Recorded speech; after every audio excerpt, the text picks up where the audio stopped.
Chers parents, on nous demande souvent s'il est utile d'envisager un coaching régulier en plus d'un séminaire méthode.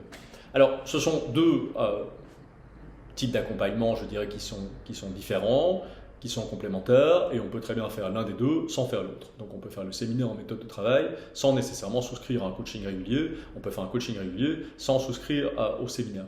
Alors, ce qui rend, disons, attractif la combinaison des deux formules, c'est que le séminaire, même si il dure 3 heures, donc il permet vraiment d'aller en profondeur, il reste évidemment assez abstrait, assez théorique. On aborde les choses sous l'angle méta, comme on dit, donc sous l'angle de la méthode, donc qui vaut dans l'ensemble des matières. Alors le coaching, en revanche, il est orienté matière, mais sur la matière spécifique. Donc un étudiant, par exemple, qui est en ingénieur de gestion, sera suivi par un ingénieur de gestion qui, une fois par semaine, pendant 2 heures, répondra à ces questions en économie, en comptabilité, éventuellement en maths. On peut aussi faire intervenir à ce moment-là un ingénieur civil, va lui réexpliquer effectivement tout ce qu'il n'a pas compris, mais va également l'interroger. Alors, cette évaluation, je vous en conjure quasiment, parce que j'ai beaucoup d'étudiants qui vivent malheureusement un peu dans une réalité parallèle, de comprendre son importance. C'est important. Un étudiant universitaire, ou dans l'enseignement supérieur en général, sa plus prochaine livraison de résultats, c'est en janvier. Et donc, si ça ne va pas, c'est en janvier qu'on le saura.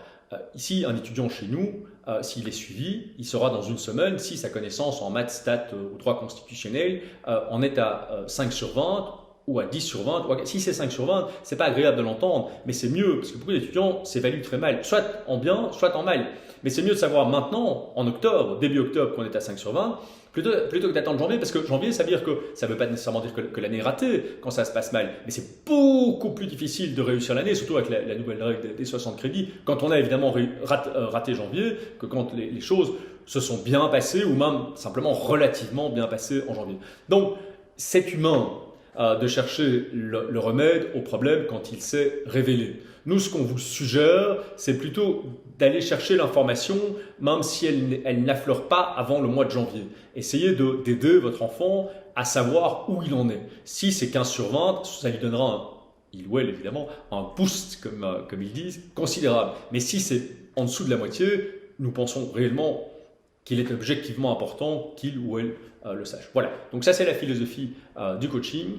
Vous pouvez nous contacter pour d'autres questions quand vous le souhaitez, à votre meilleure convenance. À bientôt.